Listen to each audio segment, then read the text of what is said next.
কালীমাটির জমিদার বাড়ির দুর্গাপুজো প্রায় 400 বছর ধরে এই পুজো হয়ে আসছে। বাগমুন্ডি থানার কালীমাটি গ্রামের 32 মৌজার একমাত্র জমিদার বাড়ির দুর্গাপুজো এটি।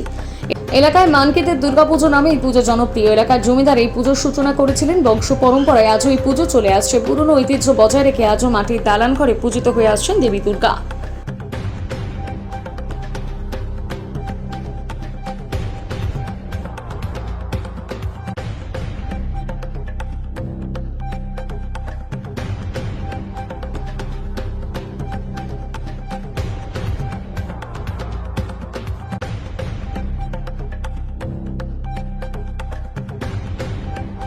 ছোটোর থেকে দেখছি, আমাদের বংশ পরম্পরায় আমরা দেখেই আসছি।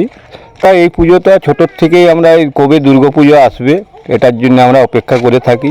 এই কালীমাটির দুর্গা মেলাটা সেই অত্যন্ত অনেক দিনের তো, এই সামনাসামনি যত গ্রাম আছে সেই গ্রামের থেকে অনেক লোক এখানে ভিড় করছে। এটা তো আপনাদের গ্রামের একটা ঐতিহ্য। হ্যাঁ, এটা ঐতিহ্য, খুব বড় ঐতিহ্য